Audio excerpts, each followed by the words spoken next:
prayed for, and now officially my other half. Dati, pangarap ko lang maging anak ng mayor. Ngayon, nagiging asawa ko na. And I'm sure of one thing right now, that I want to be your wife. Thank you for marrying me today and for choosing me. Iyak ako.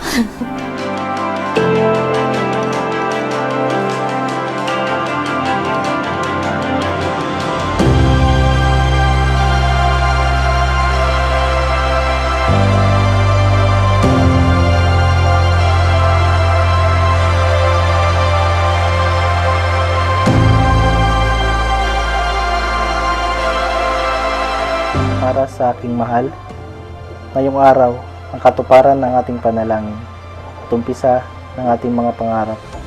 At sa pag-uumpisa nating ito ay nangangako ako sa harap ng ating Panginoon at ng ating mga magulang, mahal sa buhay, na mahalin kita sa hirap at ginhawa, na igagalang ka sa lahat ng pagkakataon, susuportahan at palalakasin ang loob mo sa oras ng pagsubok.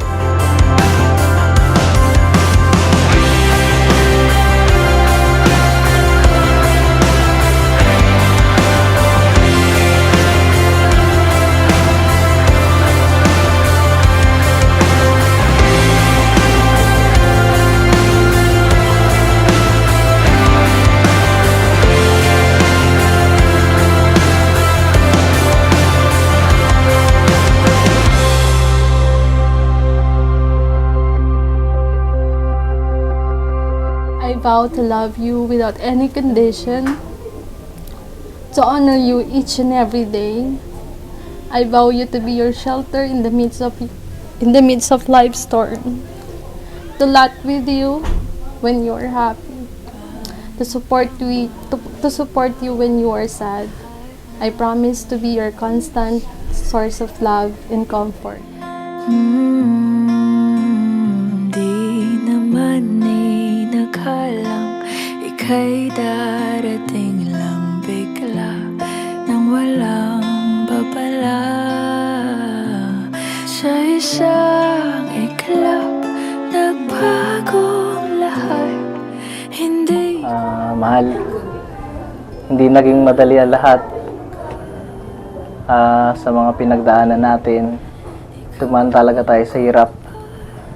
At sa matagal na panahon, pinagplanuhan natin at pinanalangin sa Panginoon na ito nga, dumating yung araw na to.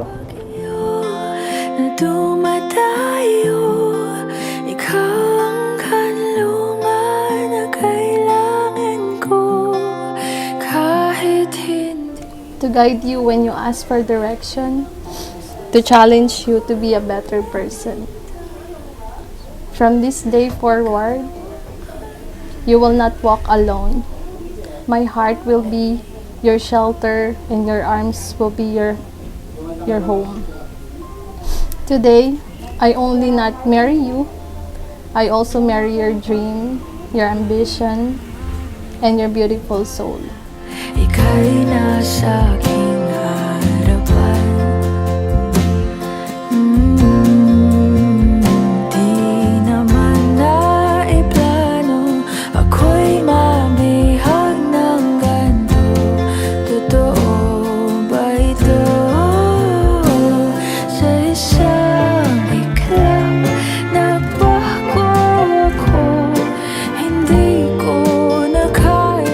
Ikaw talaga yung nag-push para ma-achieve ko yung mga goal ko. Kaya maraming salamat. At patuloy kang nagmamahal, nagpapasensya, patuloy kang sumusuporta at naniniwala sa akin. Maraming salamat sa lahat. Mahal na mahal kita.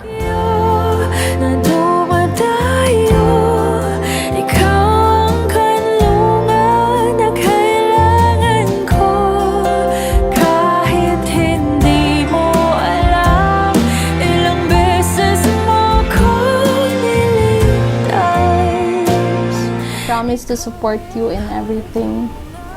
I vow you to choose you over and over without any condition. And I will keep choosing you. I love you so much. Ipinapangako ko na itataguyod ko ang ating pamilya sa pananampalataya at pananalig sa Diyos mula ngayon hanggang sa uli.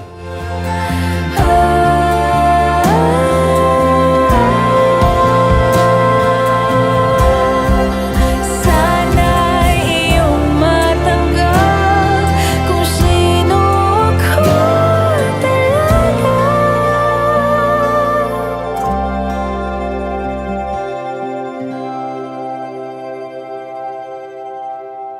Ikaw yung kumpas nung naliligaw. Naging Ganito pala yung feeling na kala ko hindi ako iiyak kasi nagpa-practice ako kahapon. So, kala ko hindi pala ganito pala yung feeling. Pag nandito ka na sa sitwasyon. Pero I'm so happy that finally, I will be your partner for the rest of your life. kahit nung di ko alam, ilang beses mo akong niligtas. Ikaw ang hantungan at aking wakas.